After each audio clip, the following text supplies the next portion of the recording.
las inundaciones. También se nos da en materia de fríos extremos, calentamiento extremo, lluvias extremas y demás. Es decir, con lo cual, digamos, yo por ahí pongo esta captura de pantalla, ¿no? Y si lo traigo a julio del 2025, tengo que estar constantemente actualizando esta placa. ¿Por qué? Porque todo el tiempo estamos superando la marca de que cada paso del 2025 se vuelve transformando o se va transformando lamentablemente en romper una marca de es el año o el mes más cálido que registra la historia, ¿sí? Por lo tanto, creo que, insisto, dejó de ser un tema científico para formar parte de nuestra vida cotidiana y que cada uno de nosotros, vieron que en el campo es normal hablar del tiempo, si llovió y demás. Bueno, sumemos que además ahora, ¿sí? En la ciudad y todo el tiempo estamos hablando de las cuestiones climáticas, ¿sí? Hoy con las alergias sobre todo que nos impactan.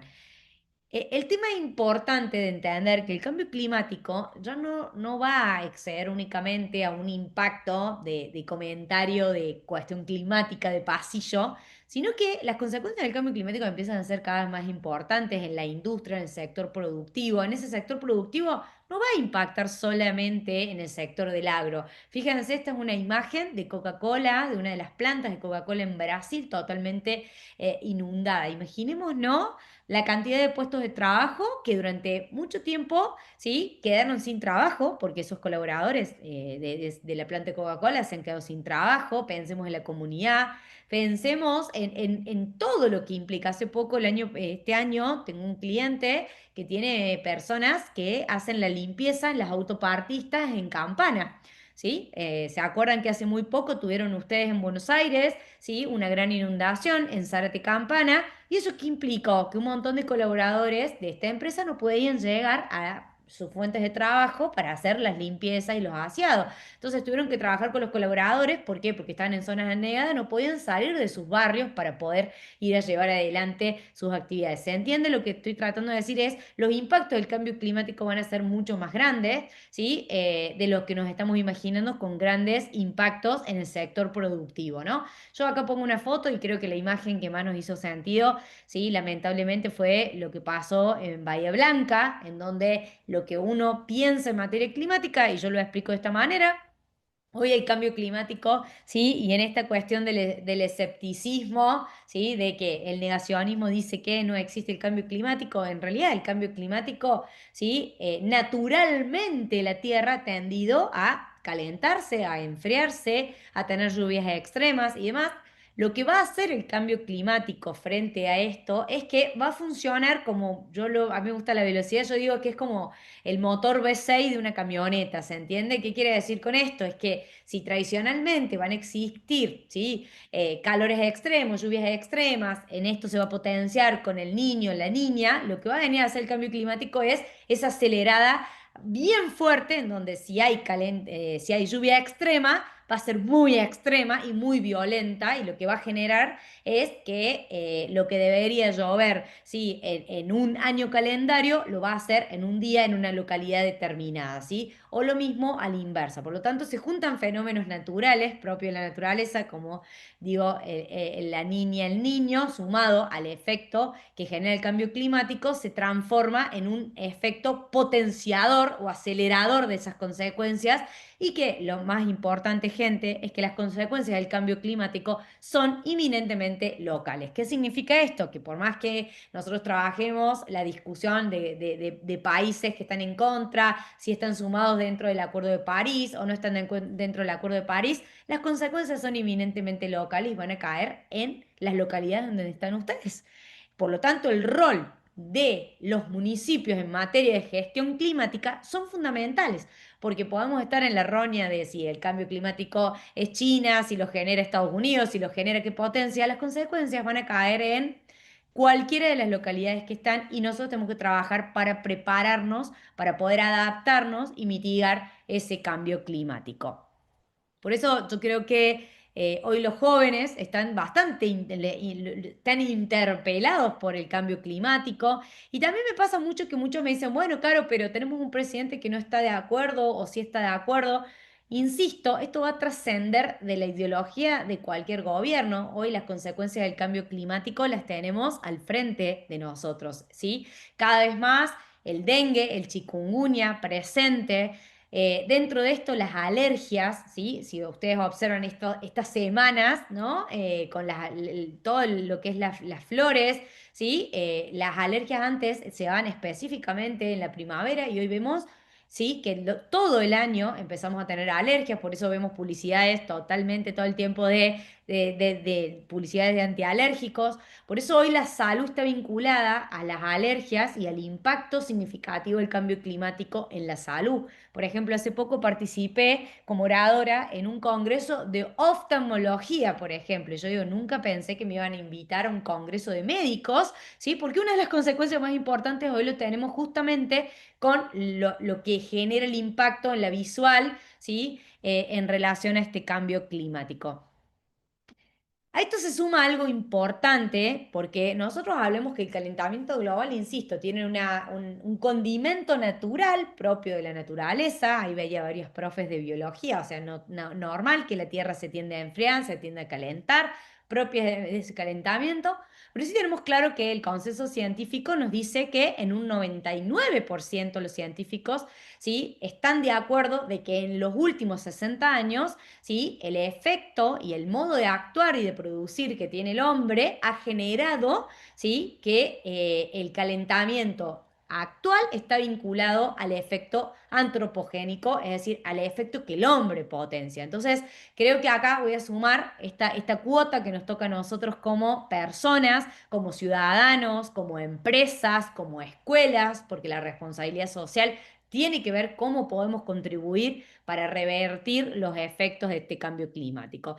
Y a mí me gusta mucho trabajar con los jóvenes este tema, en donde la naturaleza es sabia, porque la naturaleza lo que hace básicamente es darnos los recursos para los 365 días del año, ¿no? Como cada uno de nosotros tenemos el sueldo para poder sobrevivir todos los meses, la naturaleza nos da para los 365 días del año los recursos disponibles y que la Tierra es capaz y susceptible de regenerar esos recursos en ese tiempo. Bueno, hoy estamos consumiendo los recursos naturales, ¿sí? Que nos da la naturaleza para los 365 días del año, ¿sí? En julio, específicamente el 24 de julio de este 2025, consumimos todos los recursos que la naturaleza tenía prevista para este año calendario. Por lo tanto, lo que nosotros estamos mostrando acá es que es como si nosotros, gente, el día 10 del mes nos gastamos todo el sueldo y tenemos que sobrevivir.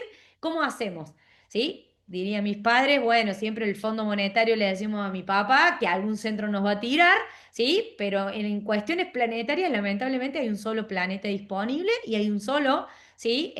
Planeta viable que nos permite eso. Entonces, creo que hoy empezar a trabajar con los jóvenes en trabajar el concepto del uso racional o irracional que estamos haciendo de los recursos está muy bueno. En esta organización lo que hace a nivel global es trabajar distintas métricas, hace digamos, un promedio de ese uso racional, ¿sí? Que es el 24 de julio, quiere decir que todo agosto, septiembre, octubre, noviembre y diciembre, ¿sí? Digamos, es fiado, ¿no? El famoso libretita de cuando íbamos a hacer las compras, ¿sí? Es decir, que estamos tomando una deuda, ¿sí? Entonces, está bueno poder trabajarlo. Pero si lo vemos en materia planetaria, en materia países, me encanta mostrarles cómo, por ejemplo, un país como Qatar, ¿sí? El día 7 de febrero consumió todos los recursos que tenía previsto, ¿sí? La naturaleza para ese año calendario, ¿no? Es decir, lo que yo les pondría a gente en términos de que el día 2 que cobraron el sueldo se lo gastó todo. El día 2, ¿ok? Y Argentina, fíjense dónde está Argentina, si el planeta a nivel planetario en promedio fue el 24 de julio, Argentina el 3 de julio logró, lamentablemente, consumir todos los recursos que tiene prevista la naturaleza para esos 365 días del año. Y fíjense, Uruguay es un país que lo tenemos cerquita, que lo tenemos muy cerca, ¿sí? El 17 de diciembre consumió todos sus recursos. ¿Qué significa? Que está haciendo un uso racional. Significa que, vamos a decirlo en términos del 1 al 30, bueno, el 28, el 29 se quedó sin dinero, con lo cual, bueno, con alguna manera puede lograr sobrevivir, ¿sí? Al resto del planeta, ¿sí? Al resto de lo poquito que le queda. Entonces, esto me parece que tiene que ver con algo que mostraba Lucía en las temáticas a futuro, tiene que ver con la regeneración. es el tiempo que la Tierra tiene disponible para regenerar los recursos que tenemos disponibles y por lo tanto empezar a hablar de la regeneración tiene que ver justamente con mostrarles a los jóvenes justamente este uso racional y consciente de cómo estamos usando los recursos disponibles para la naturaleza. Si nosotros observamos, ¿sí? Foro Económico Mundial, ustedes saben que en Davos todos los eneros se juntan todos los estados, las empresas y demás, y se habla sobre los riesgos que el mundo va a atravesar. Dentro de esos riesgos hay muchos riesgos, ¿sí? Económicos, ambientales, geopolíticos, sociales, pero si ustedes observan en los últimos dos foros de Davos, tanto en el 24 como en el 25, vamos a encontrar que los riesgos en el corto plazo, es decir, dentro de 2 años y los que están dentro de los 10, dentro del ranking de la gestión de riesgos, encontramos los eventos extremos dentro de la gestión estratégica de cualquier país, cualquier empresa y obviamente nosotros como líderes de las escuelas, dentro de nuestra agenda, tenemos que empezar a trabajarlos dentro de esto, ¿no? Entonces, si uno observamos a 10 años, tenemos muchas cuestiones de biodiversidad, hablamos de la escasez de los recursos naturales, los eventos extremos, pero hay algo que me parece importante dentro del corto plazo, ¿sí? Algo que es la sobreinformación y la mala información, ¿sí? ¿Por qué? Porque en materia ambiental, ¿no? Los jóvenes hoy, ¿cuál es su fuente, ¿no? de fuente de información? Un TikToker, ¿sí? Un YouTuber. Hoy una de las cosas más importantes, profes, y esto lo digo porque hasta hace muy poquito formaba parte de la Universidad Siglo XXI dirigiendo las carreras de medio ambiente, los jóvenes entre 16 y 18 años no quieren estudiar más en la universidad, porque creen que la forma de formarse es a través, ¿sí? de un sistema mucho más informal como es un TikToker o un YouTuber. Miren la gravedad de lo que implica. No vamos a tener biólogos, no vamos a tener ingenieros agrónomos, no vamos a tener licenciados en gestión, en administración, abogados, porque creen que pierden tiempo, ¿sí? Y porque se informan con cualquiera que anda dando vuelta. Imaginémonos el riesgo que va a implicar para el mundo esto, esta alerta de la sobre o la mala información. Por lo tanto, me parece que acá ya tenemos un foco de trabajo importante de que seamos nosotros los que le brindemos la información, facilitar, ¿sí? el conocimiento. Para mí es muy importante en el rol docente. Yo digo que el rol docente hoy es facilitar el conocimiento. ¿Por qué? Porque tiene todo disponible este alumno. El tema es que le demos esos canales válidos o esos lugares dentro de las redes en donde obtener información que sea real, que sea científica, que tenga los avales académicos necesarios y suficientes para que los alumnos puedan nutrirse de información real y que sea tangible. A mí me gusta otra de las cuestiones, porque yo les dije recién, que es como que todos los conocimientos en materia ambiental están muy disociados. Ayer estuve con un intendente de una localidad y me dijo, bueno, pero esto de hacer economía circular tiene que ver con el cambio climático, tiene que ver con la reforestación. Y yo siempre digo que es como que hoy nosotros estamos como viendo una temporada en Netflix, voy a poner este ejemplo, que tiene 5 temporadas y nosotros estamos viendo la cuarta temporada sin haber visto la primera, la segunda y la tercera. Entonces, hacemos acciones de energía renovable, hacemos acciones de reforestación o de biodiversidad sin haber visto la temporada uno, la 2 y la 3. Más o menos intuitivamente entendemos qué pasa en la trama si agarramos la cuarta, pero no lo podemos hilvanar si no la vemos entera esta historia. ¿Qué digo con esto? Básicamente que hoy la lucha contra el cambio climático es el problema o la problemática ambiental más importante que enfrenta la humanidad en los próximos siglos. Por lo tanto, lo que va a implicar esto, que el paradigma económico que nos va a ayudar a hacer frente a esta lucha contra el cambio climático, a hacer un uso racional de los recursos naturales, cuidarlos dentro de la finitud que tienen estos recursos y pensar de una manera de hacer más con menos es a través del paradigma de la economía circular. Por lo tanto, si hoy tenemos que hacer un proyecto de reciclaje, tiene que ver justamente, gente, con una lucha concreta que tiene que ver con la gestión de los residuos en el marco del cambio climático. Si yo voy a compensar mi huella de carbono, va a tener que ver justamente con las acciones de diversidad, las acciones vinculadas a la reforestación o a la conservación. ¿Se entiende? Por eso les decía esto de hoy estamos haciendo muchas acciones, pero no las estamos anclando al gran paradigma, al paraguas principal, que es el calentamiento global. Es decir, que lo que yo hoy pretendo con ustedes es que hoy tenemos que alinear dentro de la materia de ciencias naturales, la materia de biología, al paraguas principal que es el cambio climático. Y dentro del cambio climático empezamos a tener nuevos desafíos que van a estar dentro de eso. Por eso a nosotros nos gusta mucho mostrar que el cambio climático lo que nos va a traer, ¿sí? Es gestionar con nuevas herramientas. Herramientas de gestión ambiental 4.0, digo yo. ¿Por qué? Porque a problemas nuevos las soluciones viejas no nos van a servir, vamos a necesitar soluciones nuevas. Esas soluciones nuevas hoy van a tener que ver una que vamos a ver hoy, que es la gestión del carbono. Sin embargo, vamos a hablar de la movilidad sostenible, vamos a hablar de la economía circular, vamos a hablar de la eficiencia energética, del uso eficiente de los recursos hídricos, ¿sí? Y con ello una serie de nuevas herramientas de gestión ambiental. Por eso me gusta mucho mostrarles, ¿sí? Que dentro de las herramientas de gestión ambiental, que la tenemos como el ABC de la gestión, es la 14001, que muchos de ustedes deben conocer y que deben haber visto en alguna asignatura y sobre todo quienes están en materia de la gestión del ambiente. Y sin embargo, nosotros nos quedamos con la 14001, pero miren todas las 14, dentro de la 14001, la cantidad de subvariantes que tenemos. ¿Sí? Desde ecodiseño, tenemos desde ciclo de vida, huella de carbono, ¿sí? Es más, hoy nos está pasando cada vez más que se asocia a la comunicación, que se acerca el ecoetiquetado. Es decir, hoy la gestión ambiental nos está llevando a pensar mucho más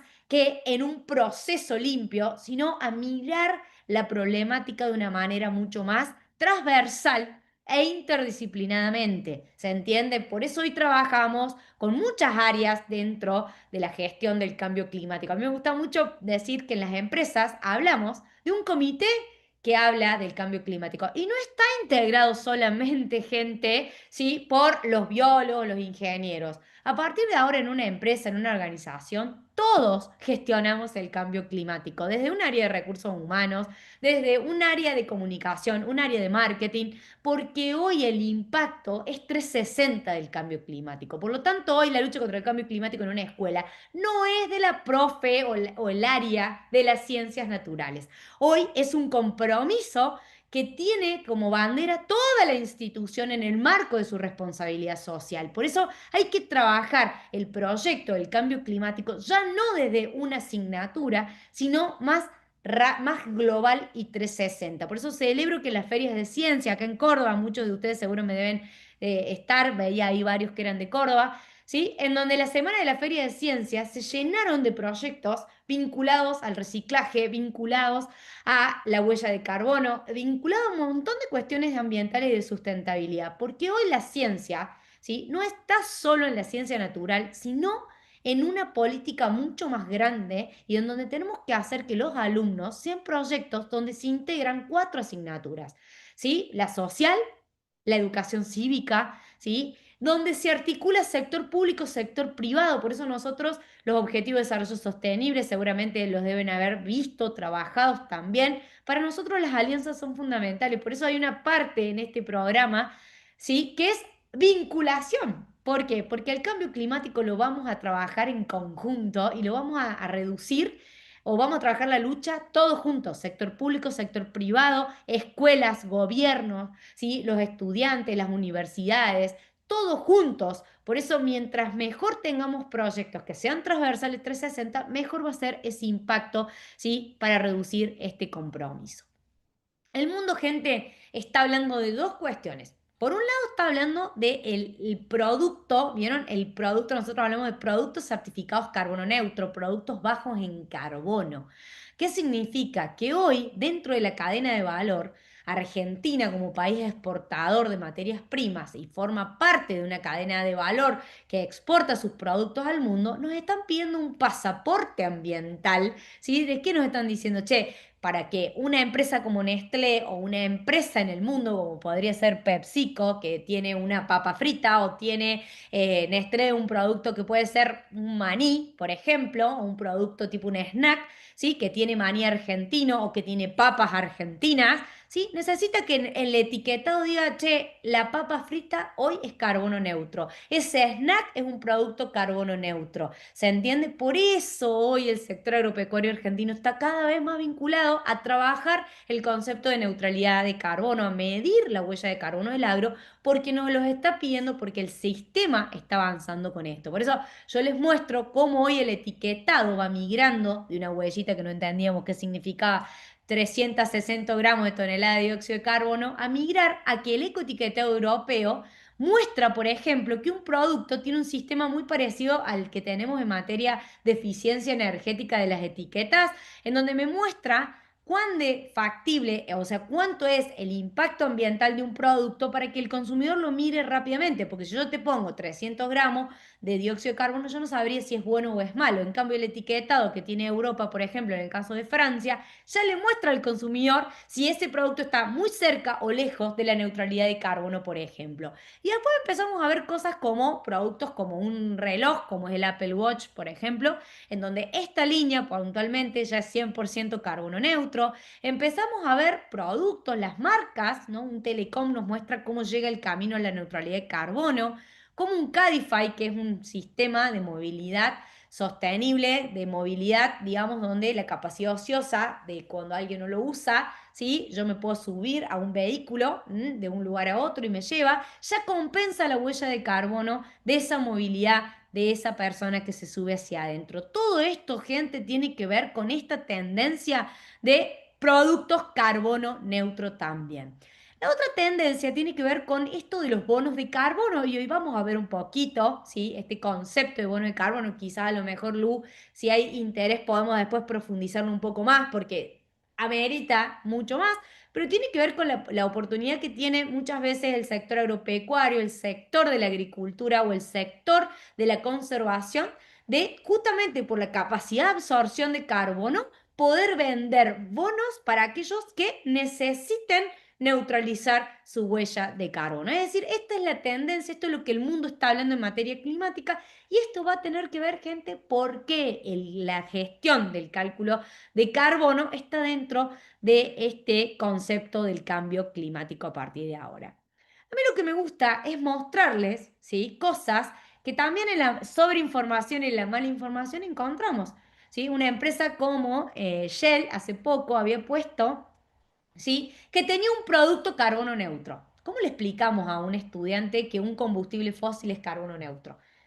¿Qué quiero decir con esto? El greenwashing, esto de la mentira verde, la exageración de las marcas por querer estar en la vanguardia de la neutralidad de carbono, también sobreexageran y dicen cosas que no sé cuál es el punto de realidad. Entonces, yo veo que los jóvenes cuando ven esto te dicen, ¿cómo puede ser que un combustible fósil sea carbono neutro? Y probablemente estas son las cosas que quiero que empecemos también a trabajar con los jóvenes y los estudiantes. ¿Por qué? Porque esta generación, esta nueva generación de jóvenes, la generación Z, no se come la mentira verde, ¿se entiende? Es decir, realmente conecta con el compromiso de una marca que sí tiene un compromiso por el cambio climático, por la economía circular y que realmente lo acompaña con acciones concretas dentro de eso. Explico este marco para poder llegar al cálculo de la huella, a entender qué significa la huella de carbono, pero tratar de entender que el cálculo de la huella de carbono entonces frente al cambio climático va a ser la herramienta por excelencia que nos va a permitir que estimar esas emisiones de dióxido de carbono, ¿sí? Que en este caso muchos son profes de biología, así que no hace falta que lo cuente, pero básicamente vamos a estimar emisiones de dióxido de carbono, ¿sí? En donde dentro del conjunto de los gases de efecto invernadero, el que mayor concentración tenemos es el dióxido de carbono. Por lo tanto, como el dióxido de carbono dentro de esa concentración va a superar casi el 80%, el mundo entiende que la medida para evaluar o calcular el impacto del cambio climático va a ser dióxido de carbono equivalente. ¿Se entiende? Sin embargo, tenemos otros gases que ustedes conocen, como los gases que tienen que ver con el nitrógeno, tienen que ver justamente con otros gases, pero como su menor concentración dentro del impacto, aunque contribuyen, es menor, también se suman. Pero a mí me parece importante que los alumnos, esto es como el sistema métrico, ¿se entiende? Por eso yo acá les voy a mostrar, a mí me gusta mostrarles esto, ¿no? El sistema métrico, ¿cuál es? Centímetros. Bueno, pero dependiendo lo que quiero medir va a cambiar esa manera. Pero el mundo ya tiene una métrica del cambio climático que es entonces dióxido de carbono equivalente, justamente para que le expliquen a los alumnos de que la máxima concentración hoy responde al dióxido de carbono justamente. ¿Qué cosa me interesa también que sepan? Que esto demuestra que el dióxido de carbono equivalente es justamente un instrumento, la huella, para demostrar el compromiso y la incidencia de una organización, y acá cuando digo organización no va a ser una empresa, va a ser una empresa, un estado o la escuela rural o la escuela en donde ustedes formen parte. ¿Cuál es la huella de carbono de la escuela? Y acá es donde quería hacer foco hoy. ¿Por qué? Porque yo puedo como escuela decir, estoy comprometida con el cambio climático, perfecto, hacemos reforestación, etcétera. Pero el compromiso está en que midamos y cuantifiquemos verdaderamente en la contribución de la escuela en ese dióxido de carbono, en esa medida de cambio climático. Y ahí vamos a empezar a meternos específicamente.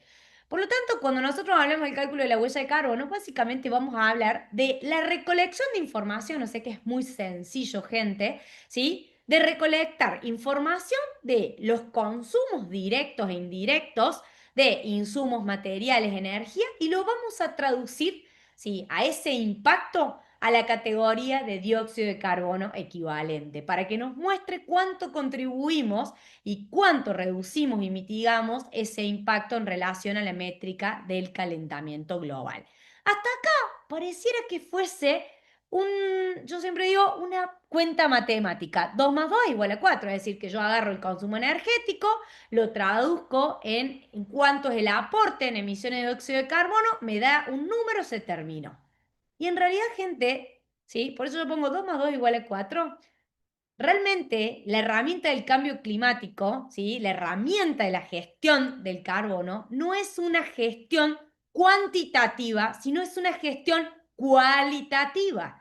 Porque lo divertido, gente, va a venir después del cálculo. Es decir, ¿qué hago, Caro, ahora que sumé, me dio un número? Ahí viene lo que es la dimensión cualitativa del cambio climático. Es decir, está integrado por una dimensión cuantitativa, 2 más 2 me da 4, es decir, trabajo, multiplico factores. Ahora el desafío es cómo interpreto esa información y construyo un plan de acción climática. Y acá es donde quisiera hacer foco, porque todas las escuelas, como las empresas, hoy y los gobiernos tienen un plan de acción climática. ¿Cómo logro mi neutralidad de carbono al 2025, al 2030, al 2050? ¿Se entiende? Y ahí tenemos que trabajar. Che, bueno, pero para lograr eso, ustedes van a decir, ¿cómo sé cuál es mi camino? Si al 2025, al 2030 o al 2050, si todavía no me medí. Por eso, medirme la primera vez me va a dar justamente un termómetro de saber en dónde estoy parado para decir como organización, como escuela, che, me medí. La verdad es que estoy re cerca de lograr la neutralidad de carbono o realmente estoy muy lejos de lograr la neutralidad de carbono. Sin embargo, gente, y esto es importante, hay organizaciones y muchas empresas que no van a lograr nunca la neutralidad de carbono. Y ahí empieza a haber una distinción entre ser una empresa net cero o carbono neutro. ¿Por qué, gente? Porque cuando hablamos de la neutralidad de carbono, estamos hablando de organizaciones que con su actuar de mitigar el impacto ambiental y compensar ese impacto ambiental, van a lograr llegar al cero. Es decir, si una organización o una escuela tiene, vamos a poner un ejemplo, 100 toneladas de dióxido de carbono, con sus acciones para reducir el impacto, es decir, acciones de mitigación como apagar las luces, hacer un plan de movilidad sustentable, reducir el impacto ambiental, más un plan de conservación y de absorción de carbono con reforestación y demás, logra llegar al cero. Eso es ser carbono neutro. Pero hay organizaciones que no van a lograr la neutralidad de carbono. ¿Por qué? Porque siempre van a estar generando impacto. Esos casos se conocen como net zero, es decir, no voy a lograr la neutralidad de carbono, pero todos los días voy a trabajar para lograr la neutralidad de carbono. Por ejemplo, una empresa como Iveco, por ejemplo, que hace camiones, ellos saben que no van a ser carbono neutro nunca, entonces hablan de net zero. Es el camino hacia ese objetivo diario de lograr la neutralidad de carbono. Entonces ya empezamos con conceptos importantes. Primero, medirme para saber si soy una organización que puedo hablar de neutralidad de carbono o voy a hablar de ser net cero. Es decir, nunca voy a lograr, pero voy a trabajar comprometidamente con metas claras para lograr ese impacto ambiental. Entonces, el plan de acción climática va a implicar entonces un compromiso de su organización a partir de su primera medición de la huella de carbono para saber cómo van a ser mis próximos pasos para lograr esa neutralidad de carbono a 2025, a 2030 o a 2050. Y ese plan de acción climático me va a implicar para este año, el año que viene, la escuela va a decir, che, el año que viene voy a trabajar en reducir un 7% ese impacto. ¿Cómo lo vamos a trabajar? Bueno, con una campaña para reducir el consumo de la energía. ¿Cómo vamos a trabajar? Concientizando, apagando todas las luces cuando nos vamos. Vamos a trabajar la generación de poner termotanques solares o trabajando, por ejemplo, en la colocación de paneles fotovoltaicos o armando, ¿sí?, alguna iniciativa vinculada a la eficiencia energética, por ejemplo. ¿Se entiende? Che, vamos a trabajar porque una de las cosas que más emisiones va a generar probablemente sea la movilidad de sus alumnos. Los alumnos para ir a la escuela, gente, van a usar una bicicleta, van a ir caminando, van a ir en auto, ¿sí? Bueno, una de las cuestiones que más emisiones va a generar hoy una organización está dado, ¿saben por qué? Por la movilidad de los maestros, la movilidad de los estudiantes a ese lugar. Entonces, armar un plan de movilidad, de compartir el vehículo, hacer un viernes verde, de que los niños vayan en bicicleta a la escuela, trabajar para ir caminando, probablemente sea una acción concreta para reducir ese impacto ambiental. Como están viendo, ¿sí? No es una acción aislada. Probablemente muchos de ustedes en la escuela o en la organización hagan acciones aisladas. Ahora van a repercutir en un plan de acción climática y van a impactar en una acción para mitigar ese impacto ambiental. Es decir, cómo vamos a reducir ese impacto ambiental para lograr mi compromiso a 2025, a 2030 o a 2050 para hacer una escuela carbono neutro. Y este es el desafío. Tenemos que trabajar para que nosotros como organización, como escuela, tengamos la bandera de cada vez más escuelas rurales en Argentina sean carbono neutros. Bueno, ¿cómo vamos a lograr esa neutralidad de carbono?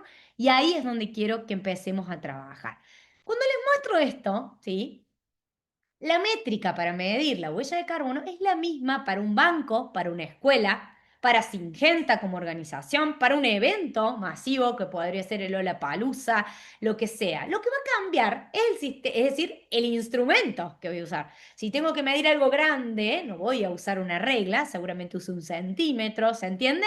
Bueno, en materia para medir huella de carbono pasa exactamente lo mismo, gente. Hay que saber elegir cuál es la regla que voy a utilizar para medir, ¿sí?, el impacto según la organización. Por eso el campo tiene su propia métrica, ¿sí?, pero la métrica que usa el campo es la misma que usa un banco, la misma que utiliza una compañía de seguro. El problema con el sector agropecuario y acá con las escuelas rurales es que confunden la palabra carbono, que están todos muy acostumbrados a escuchar por el secuestro de carbono del suelo, el balance del suelo, con la huella de carbono, que son dos cosas distintas. La huella de carbono es una herramienta que me permite estimar emisiones de dióxido de carbono en la métrica de dióxido de carbono equivalente para una empresa, una organización, una escuela, un evento, lo que sea. Y otra cosa es el carbono propio del suelo, ¿sí?, que es un componente del suelo, que justamente lo que hace que el agro sea crisis igual oportunidad, porque es uno de los mayores emisores de dióxido de carbono, pero a la misma vez es aquel que va a tener la capacidad de secuestrar la mayor cantidad de secuestro de carbono, fijando carbono en la conservación de los suelos. ¿Se entiende? Entonces, tenemos que ya explicarle a nuestros alumnos que cuando hablamos de carbono, separamos el carbono que ustedes conocen del suelo con la herramienta del cálculo de la huella de carbono. Y eso Me llevó tiempo trabajarlo con el productor, con las empresas agropecuarias, porque propio del campo confundimos un concepto con otro y hay una gran distinción. ¿Para qué medimos entonces? Medimos para tener un plan de acción climática, para tener un plan de mitigación y de compensación de huella de carbono, ¿sí? Que me permite empezar a gestionar los riesgos del cambio climático. Y eso también en el mundo ya tenemos entes que certifican la huella de carbono. Por eso, si ustedes observan hoy, la IRAN a nivel global, ya en Argentina, verifica la huella de carbono. Es decir, que cualquiera de ustedes podría verificar su huella de carbono organizacional. ¿Qué pasa? Es muy caro y obviamente sale más caro el collar que el perro. ¿Por qué? Porque los costos de un auditor, un verificador, nos saldría carísimo como escuela. Sin embargo, hay empresas que sí necesitan, es decir, la verificación de la huella de carbono para poder exportar, para poder llevar o entrar a otros mercados, llevar esta certificación internacional para darle trazabilidad y obviamente seriedad a su cálculo de la huella de carbono. Les voy a mostrar, este es el camino de la huella de carbono de Apple. ¿No? Y ustedes van a ver que lo que hace Apple es una primera medición en el 2012, que va a ser la primera medición que como escuela van a hacer, definiendo algunos alcances y algunas cuestiones. Y ustedes van a decir, pero claro, ¿por qué Apple arrancó con una huella tan chiquita y llega al 2015 y es muy alta y entra a bajar? Porque lo que uno hace al principio es calibrar esa huella de carbono. ¿Qué significa? El primer año vamos a medir el consumo energético, la movilidad de los docentes, los alumnos y probablemente la gestión de los residuos de eso, en un primer año. Pero el otro año siguiente vamos a medir más alcances. Vamos a medir hasta el material educativo que utiliza, ¿sí? El colegio, por ejemplo, ¿sí? Si tiene un servidor para guardar y alojar la nube del material de la escuela. Estoy poniendo ejemplo. Vamos a medir si la escuela tiene gas. Vamos a medir si tiene un grupo electrógeno en la escuela. ¿Se entiende lo que quiero decir? Cada vez que nosotros vamos mejorando el cálculo de la huella hasta llegar a lo que se denomina el año base, que es lo que ustedes ven con Apple en el año 2015. Llega el año base y dice, che, bueno, acá ya medimos todos los alcances y acá empezamos a bajar y hacemos un plan para decir que en el 2030, en el 2050, voy a trabajar para reducir mi impacto ambiental, que es lo que ustedes observan. Esto es lo que tenemos que trabajar en la escuela. Tenemos que decir, arrancamos este año, nos dio 100 toneladas de dióxido de carbono. El año que viene probablemente nos dé más porque medimos más alcance y a partir de ahí empezamos a hacernos cargo del impacto. ¿Cómo? Reduciendo y mitigando ese impacto ambiental. Por lo tanto, les muestro, por ejemplo, cómo una compañía de seguro hace lo mismo. Me gusta mucho la de Allianz, porque Allianz es una compañía de seguro. ¿Saben qué saltó en la huella de carbono de Allianz el primer año que se midió? Lo que más emisiones de dióxido de carbono le daba a Allianz era el resumen en papel de los asegurados. Por lo tanto, el año siguiente, ¿saben cuál fue la estrategia? Fue digitalizar, ¿sí?, las pólizas de seguro. Entonces, si nosotros vemos hoy, si tenemos, por ejemplo, reportes o informes, que se acuerdan en mi época, el reporte que le dábamos al papá, a la mamá, era que era una hojita, un librito, un cuaderno. Y hoy, ¿cómo son los reportes que le damos a los papás? Ya digitales. E incluso hasta hay escuelas que tienen una plataforma en donde te logueas y vos podés seguir todo virtualmente. Eso implica una reducción de la huella de carbono, por ejemplo. Una de las cosas que más me da huella de carbono cuando mido es el consumo de papel en las escuelas o en cualquier organización. Por lo tanto, digitalizar procesos es reducir la huella de carbono. Entonces, cuando me van a plantar árboles, digo, me encanta que me planten árboles, pero antes de un montón de acciones de reducción y de mitigación que necesito que trabajemos. Cuando ya nada puedo hacer, voy a ir a fijar y absorber carbono, reforestando, conservando, ¿sí?, las tierras, que es lo más hermoso. Pero antes tengo como una responsabilidad social de trabajar ese impacto dentro de las organizaciones, ¿sí? Les muestro acá para que lo vean, pero si ustedes observan, la huella de carbono acá les daba en la electricidad y el papel. Plan de mitigación, vamos a atacar como plan de mitigación cómo trabajar, digitalizar procesos, cómo pagar la luz en todas las sucursales de Alianza. Entonces les traigo esto porque ustedes me van a decir, pero Caro, ¿por qué? Porque ustedes, parece o no, tienen una huella de carbono muy similar a esta, en el sentido de que van a tener movilidad de los maestros, de los niños que van a las escuelas, pero van a tener el papel y probablemente tengan la electricidad dentro de su ranking de emisiones dentro de su plan de acción climática también. ¿Qué me gusta de esto? Y de hecho lo trabajamos mucho con los productores agropecuarios, que esto es lo que hace que el campo no entienda. Ustedes son muy buenos en la parte del agro, ¿en qué? En fijar carbono, o sea, todos esos arbolitos que ven abajo tiene que ver con el secuestro, las buenas prácticas agrícolas, todo eso tiene que ver con eso, con la parte hacia abajo de las buenas prácticas y cómo se secuestra carbono. Y la parte de arriba es las emisiones hacia arriba. Lo que yo les estoy mostrando ahora son las huellitas de arriba. Por eso cuando me dicen, Caro, ¿el campo puede lograr ser carbono neutro? Y no, porque para lograr ser carbono neutro y vender bonos, esos arbolitos que vemos ahí y esas huellitas deberían estar en cero, ¿sí? Y lograr absorber más carbono que emitir arriba, ¿se entiende? Entonces, si el productor no trabaja en reducir la huella de carbono hacia arriba, por más secuestro de carbono que me haga, ok, ¿sí? Arriba me está generando muchas emisiones, no logra la neutralidad de carbono, ¿se entiende? Entonces las posibilidades de tener bonos de carbono, primero tenemos que trabajar para reducir la huella nuestra, ¿sí? En paralelo del secuestro de carbono, ¿se entiende? Entonces esto es lo que me gustaría trabajar y que ustedes pueden empezar a trabajar en la escuela, ¿sí? Con los alumnos y mostrarles estos dibujitos de manera muy pedagógica, incluso se van a reír, pero nosotros lo trabajamos mucho con el productor para que logre entender que puede trabajar buenas prácticas agrícolas, trabajar el secuestro de carbono y otra cosa es la huella de carbono hacia arriba, ¿sí? Que tiene que ver con el consumo de la maquinaria, que tiene que ver con las semillas, que tiene que ver con un montón de otras, por ejemplo, el sistema de riego que tiene electricidad, ¿se entiende? O el consumo del combustible de la máquina cosechadora, ¿sí? Entonces, una cosa no quita la otra, gente. Tenemos que ocuparnos la parte de arriba, ¿ok? Y en la parte de abajo, en las dos, no es uno u otro, es y. Eso es lo que se implica un plan de acción climática dentro de una organización. ¿Qué vamos a medir? Y ahí es donde ustedes me van a preguntar, bueno, Caro, la ISO 26.000, la ISO 14.064 y 067 nos establece que podamos medir organizaciones y productos. Por eso, la escuela puede perfectamente utilizar la misma métrica que usa un banco o cualquier organización, porque la metodología es la misma.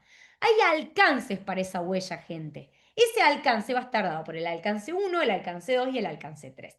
El alcance 1 tiene que ver con las emisiones directas y controlables de la organización. Es decir, son esas emisiones que solo ustedes pueden controlar y que dependen exclusivamente de ustedes, ¿sí? Que tiene que ver justamente con esto. Y acá va a estar vinculado por ejemplo, el gas va a estar vinculado si tienen un grupo electrógeno, ¿sí? Cuando le metemos el gasoil o el combustible, por ejemplo, y eso tiene control directo la organización. El alcance 2 son acciones, es decir, es indirecto porque ustedes no lo pueden controlar. ¿Qué significa que no lo puedo controlar? Ustedes no pueden hacer que el mix energético de Argentina sea 100% limpio. ¿De qué va a depender? De cada mesa, ¿sí? Y de que inyectemos al sistema interconectado de Argentina energía limpia. Por eso es indirecto y no lo puedo controlar. Y cuando hablamos del alcance 2, es estrictamente el consumo energético, ¿sí?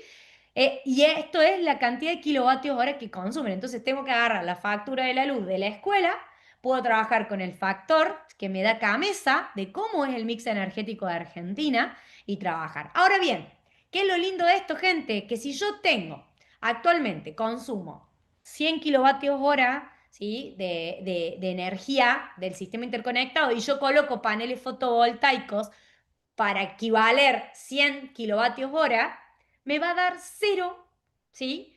Tener energías renovables en la escuela, ¿se entiende? Entonces, lo que hace la energía renovable en el alcance 2 es ayudarme a la neutralidad de carbono, me resta mi huella de carbono. Entonces, si yo como escuela no solamente voy a tener soberanía energética porque no voy a depender del sistema interconectado, porque si se corta la luz yo voy a seguir teniendo luz, ¿sí? Sino que además me va a ayudar a neutralizar esa huella de carbono.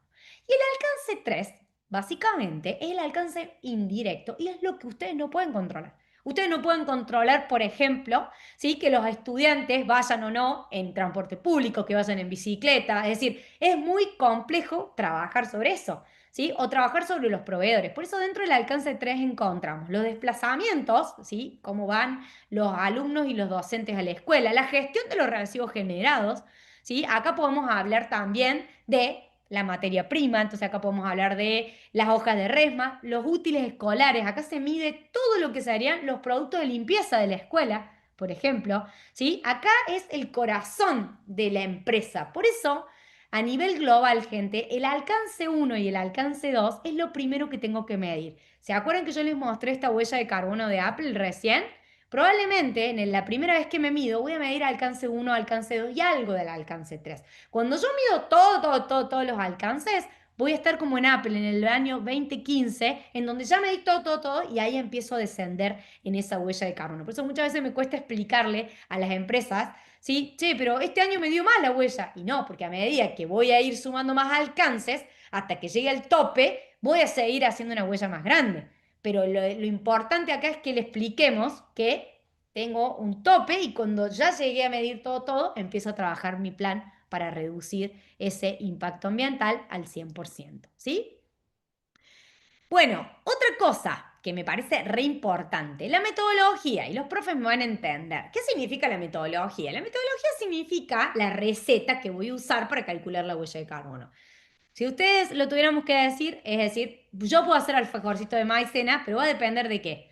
De qué receta use. Si uso la de Doña Petronia, si uso la de Paulina, si uso, por ejemplo, una receta sin TAC, porque uso otro tipo de harina. ¿De qué va a depender? Del comensal y del gusto del comensal. El producto final es un alfajorcito de maicena, gente. Lo que va a cambiar es quien lo come y lo recepta. ¿Qué significa esto? Que si yo voy a exportar, por ejemplo, tengo que utilizar métricas que necesito validar y que el mundo valida. Por eso la metodología va a depender de quién va a comer ese producto. Por eso yo tengo tres metodologías, ¿sí? Tengo GHG Protocol, que pueden entrar y revisarlo, y puedo utilizar la ISO. ¿Por qué la ISO es mejor que GHG Protocol? Porque la ISO permite incluir los factores de GHG Protocol adentro, es decir, los factores de emisión a nivel global, y me va a permitir la verificación de la huella de carbono. Por lo tanto, la mayoría de las organizaciones utiliza la ISO 14064 y la 067 para la metodología del cálculo de la huella de carbono. En cambio, la PAS es para cuando el comensal es especial, cuando es europeo, por ejemplo. Es una metodología más propio de Europa dentro de los estándares que tenemos. Espero que se haya entendido este cálculo. Y acá viene lo más importante, gente, porque los factores los voy a tener a través de GHG Protocol, ¿sí? Puedo trabajar sobre los factores. El factor es básicamente, ¿sí? La cantidad de emisiones de óxido de carbono que tiene esa métrica. Es decir, en el caso del alcance 2, kilovatios hora, ¿sí? Yo voy a tener, por ejemplo, el mix energético de Argentina. Entonces, CAMESA me dice, el mix argentino genera 0,4 o 0,433 chirolitas dióxido de carbono equivalente. Yo lo voy a multiplicar, ¿por qué? Por la cantidad de kilovatios hora de mi escuela y me va a dar un total de cantidad de dióxido de carbono equivalente que genero. ¿Qué pasa? Yo ahí tengo que usar ¿qué, gente? El calculador de Argentina. Porque si yo me mido con un calculador europeo, que los profes por ahí le dicen a los alumnos, calculemos la huella de carbono, entramos a un calculador europeo, ¿qué pasa? El mix energético de Europa, por ejemplo el de España, casi el 60% tiene energía limpia. ¿Se entiende? En cambio el de Argentina no supera el 20, el 25%. Entonces es importante que el factor con el que multipliquemos esos dióxido de carbono tiene que estar adherido a nuestra idiosincrasia. Si yo utilizo, es como querer usar, digamos, un pantalón que no me va a entrar nunca. ¿Por qué? Porque yo soy otro talle. Entonces me pasaba con algunas empresas al principio, cuando empezaba esta tendencia, que se multiplicaban con los calculadores que andaban en internet. Y eso no era real, ¿se entiende? Porque el factor era de otra persona, era de otro talle, ¿sí? Entonces se multiplicaban con un factor europeo, entonces la acción de mitigación me daba bárbaro, me daba re bajita la huella de carbono en el consumo energético. ¿Por qué? Porque el mix energético de ese país es 100% o 60-70%, ¿sí? Basado en energía renovable. Entonces es importante que busquemos bien esos factores. Y acá viene lo más lindo de la huella de carbono, es Caro, una vez que calculamos la huella de carbono, me dio 100 toneladas. Y ahora me va a decir, ¿y qué hacemos? Y ahora vamos a trabajar sobre establecer un ranking de emisiones. El top 5 o el top 3 de los cuales son las máximas emisiones que tengo dentro de mi organización. ¿Para qué? Para atacar a cada una de esas emisiones para lograr la neutralidad de carbono. ¿Qué les recomiendo? Les voy a recomendar utilizar una metodología que se llama Target Based Science. Este CBT que viene acá abajito, CBT, es una organización que pueden entrar gente, es muy bueno, se loguean como escuela, ¿sí? Y lo que le voy a decir es, si mi huella de carbono fue de alcance 1 y de alcance 2 y me dio 100 toneladas, les arma con un gráfico y les dice cuánto debe ser año por año la reducción para lograr la neutralidad de carbono al 2030, al 2050 o cuando ustedes quieran lograr esa neutralidad de carbono de manera científica. Entonces está buenísimo porque ustedes se van a calcular y les va a decir, con un gráfico de torta, y le va a decir, este año tenemos que reducir un porcentual, que es lo que dice básicamente que en el alcance 1 y en el alcance 2 mínimo el 7% y en el alcance 3, ¿sí? Un 5%. Entonces está bueno porque le da bien exacto científicamente. Los invito a que lo lean para que trabajen con los alumnos, porque esto es científico, esto lo usan todas las empresas y las organizaciones a nivel global y les tira, pero un camino a la neutralidad de carbono espectacular. Así que la invitación es que entren, que jueguen con esto. Son herramientas gratuitas. ¿Sí? Science Based Target es una organización a nivel global que está compuesta por la WWF, por distintas organizaciones, y lo que hace es acompañar a las organizaciones para que puedan armar un camino hacia la neutralidad de carbono de manera gratuita. Así que utilícenlo, está muy bueno, nosotros a todos los clientes se lo recomendamos. ¿Qué es importante hacer una distinción entre plan de mitigación y plan de compensación? ¿Qué les dijo la Caro recién? Que habitualmente, es decir, confundimos este concepto de la neutralidad de carbono o el net cero. ¿Sí? Yo puedo lograr ser neutro en carbono de muchas maneras. Puedo hacerlo con acciones solamente de compensación o acciones de mitigación. Nosotros recomendamos que las acciones para lograr la neutralidad de carbono se den compuestas entre acciones de mitigación y de compensación para lograr esa neutralidad de carbono. ¿Por qué, gente? Porque las acciones de mitigación son acciones 100% correctoras, ¿sí? Que van a quedar en la propia organización y que tienen que ver con la responsabilidad social de ustedes, de cómo me hago cargo yo de reducir ese impacto, ¿sí? Adentro de mi organización. Ahora bien, lo que ya no puedo lograr mitigar, porque la corrección tiene un límite, ¿ok?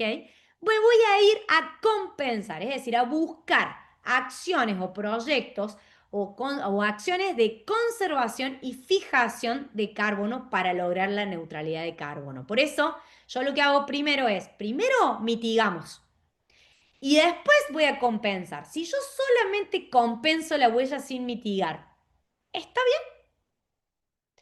¿Saben qué va a pasar? El año que viene se van a volver a medir y les va a dar el mismo número y van a tener que volver a compensar con la misma acción. Voy a poner un ejemplo.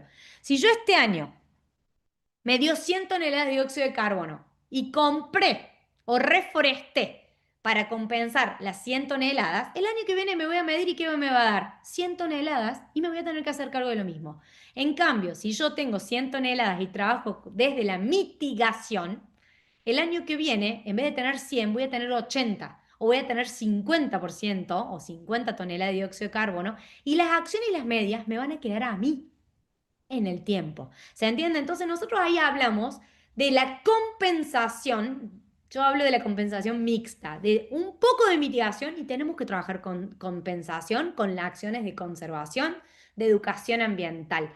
Pero tenemos que entender que el rico no va a estar en plantar árboles o conservar, va a estar en cómo trabajamos una campaña de concientización para apagar la luz, cómo hacemos para que los niños o los adolescentes, los jóvenes, vengan en medios de movilidad sostenible para reducir el impacto ambiental, cómo hacemos para que la escuela se suministre energía a través de energía limpia y no de energía fósil. ¿Se entiende? Ahí es donde tenemos que trabajar. No es, y vuelvo a esto, no es y, no es o, es y.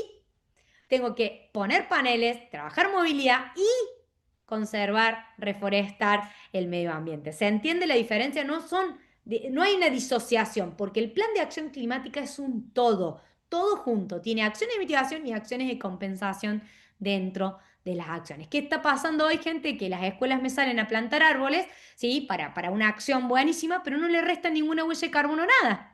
Y no hay un plan de acción climática por detrás. O ponen un panel fotovoltaico, pero no le restan a ninguna huella de carbono. ¿Se entiende? Entonces, lo que yo digo es esto de miro, ¿no? Una serie y estoy viendo la temporada 4 cuando debería estar viendo la temporada 1, 2 y 3 para entender, ¿sí? Esto. Entonces, hoy quería trabajar que cada uno de ustedes logremos el concepto de escuela, ¿sí? Neutra en carbono, con un plan de acción climática, que el primer hito sea medir su huella de carbono, que pueda desarrollar un plan de mitigar, de reducir esa huella, ¿sí? Para lograr su neutralidad 2030, 2040, 2050, ¿sí? Y que las acciones para fijar en una porción del 20%, ¿sí? Sean de compensación, ¿m? Para que trabajemos la educación ambiental y el compromiso con la naturaleza, ¿sí? Dentro de esto, ¿sí? Así que yo les traigo todos estos conceptos porque me parece importante que los empiecen a mover. Seguramente estoy hablando de cosas muy, muy, muy movilizadoras. A mí me gusta mucho mostrarles este caminito porque hoy, ¿saben qué está pasando? Muchas empresas miden su huella de carbono y ¿saben qué hacen? Hola, sí, compro bonos de carbono en el mercado. ¿Sabe cómo se llama eso? Pago para contaminar. El que contamina paga, pago para contaminar, compro bonos a una transferencia y me saqué el problema de encima. ¿Soy responsable? ¿Me estoy haciendo cargo del cambio climático? ¿O simplemente estoy pagando para saldar mis deudas? Entonces, el tema de los bonos de carbono también tienen que ver con una cuestión ética. Por eso, trabajar acciones de mitigación y de compensación a través de la conservación y la fijación de carbono como docentes de la educación realmente nos demuestra un compromiso con las futuras generaciones y no es una mentira verde de pago para contaminar. Y esto los jóvenes lo empiezan a ver. Por eso les decía qué importante que es que eduquemos de la ética también y desde el compromiso, porque si no, compro bonos y el año que viene voy a tener que volver a comprar bonos, gente, ¿no? Eso es lo que me pasa con un cliente que me dice, o sea que el año que viene tengo que volver a comprar bonos. Entonces dice, a mí me conviene comprar una hectárea o comprar muchas hectáreas de bosque nativo y conservarlo. Claro, le digo, exactamente. Si vos conservas ese bosque nativo, ¿sí? En vez de comprar bonos, estás comprando tu propio bosque y estás trabajando para conservar y fijar mejor carbono. Y si hago buenas prácticas agrícolas y secuestro mejor carbono, desde el campo lo estoy haciendo también desde esa técnica. ¿Se entiende? Entonces lo traje porque muchas veces mi sensación es que nos olvidamos de justo de pensar en la responsabilidad social y el compromiso ético que tenemos como humanidad. Voy a dejar el cuarto round, ¿sí? Para dejarlo como pendiente si tienen ganas de trabajar mucho más este concepto de los bonos de carbono, tipo de bono de carbono, cuánto cuestan, ¿sí? Para dejarlos, porque el foco de esto era la huella de carbono, tenía que ver con la herramienta, con el cálculo, y si tienen ganas y les parece, podemos sumar otro módulo más adelante para no avasallarlos, porque este es un gran tema con los jóvenes. ¿Sí?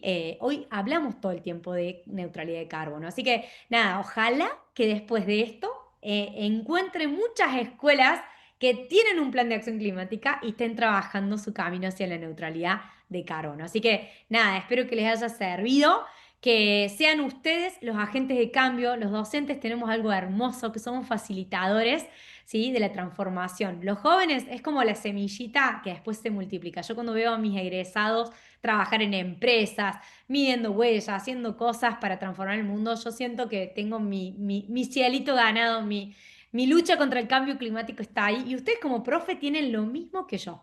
Como directivos de organizaciones tienen la misma suerte de que tenemos la posibilidad de sembrar futuro todos los días con lo que les enseñamos a los alumnos, ¿sí? Desde la responsabilidad social. Así que muchísimas, muchísimas gracias.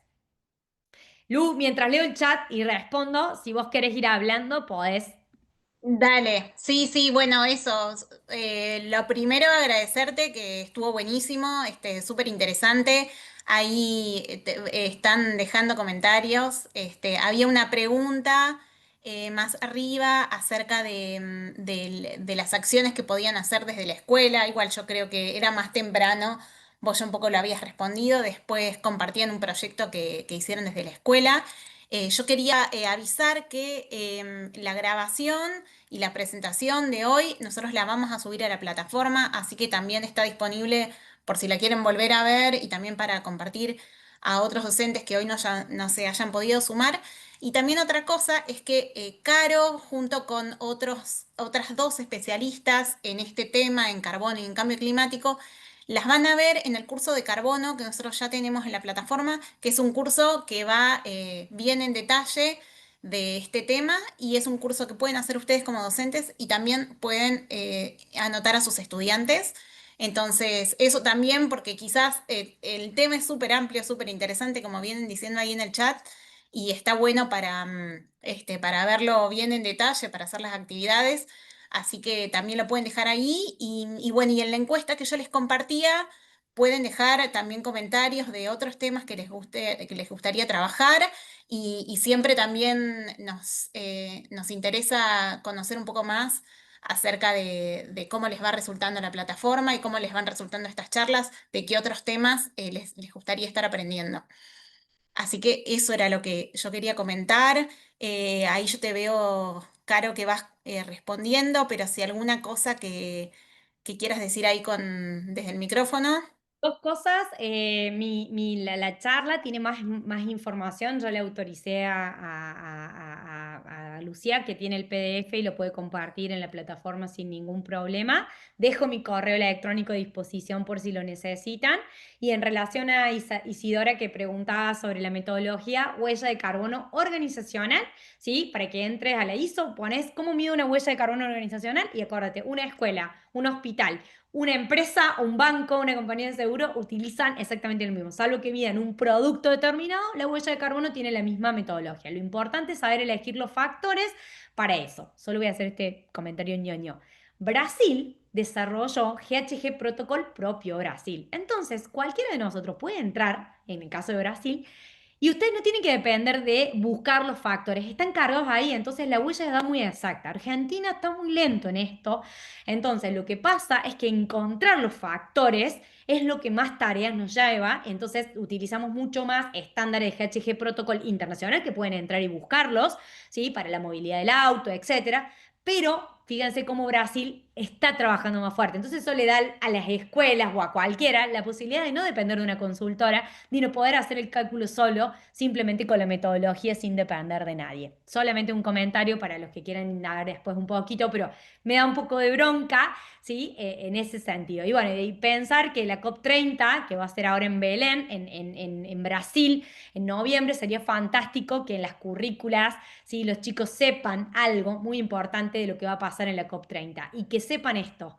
¿sí? El Acuerdo de París, ¿sí? Fue consenso de los jóvenes en la COP, donde en la COP se pusieron de acuerdo los jóvenes y armaron un documento de recomendaciones.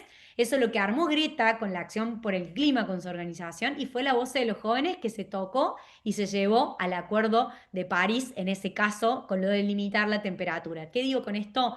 Los jóvenes nos llevan mucho tiempo de ventaja, entonces trabajar desde qué piensan los jóvenes, qué llevarían a la COP30, ¿sí? Como jóvenes, eso sería un hermoso ejercicio para hacer ahora, ¿sí? Con los jóvenes. Che, ¿qué pasaría si mañana tenés que ir a Brasil a llevar tu petición climática como joven? ¿Qué llevarías? ¿Qué harías? Nosotros lo hicimos acá en Córdoba con 100 jóvenes y el Ministerio de Ambiente de la provincia de Córdoba va a llevar ese documento con todas las recomendaciones que escribieron los jóvenes en Córdoba para que su voz sea escuchada. Entonces, nosotros tenemos que trabajar para eso, ¿no? De cómo llevamos la voz de los jóvenes que tienen más sabiduría en algunas cosas, en otras no tanto, pero en materia climática nos dan siempre ejemplos. Buenísimo, sí, sí, totalmente de acuerdo. Muy lindo mensaje ahí para cerrar. Así que bueno, de nuevo, muchas gracias, Caro, a todos los que se sumaron. También sabemos que quizás a veces en este horario y ahora más acercándonos a fin de año, a veces cuesta. Así que de nuevo, muchas gracias por sumarse. Ahí les dejamos la encuesta. Cualquier cosa nos escriben. Está el mail de Caro. Yo voy a dejar acá el mail de Semsia, que por cualquier cosa también pueden anotar ahí. Y bueno, y los esperamos también en los próximos webinar y los próximos cursos que vayamos sumando ahí en la plataforma.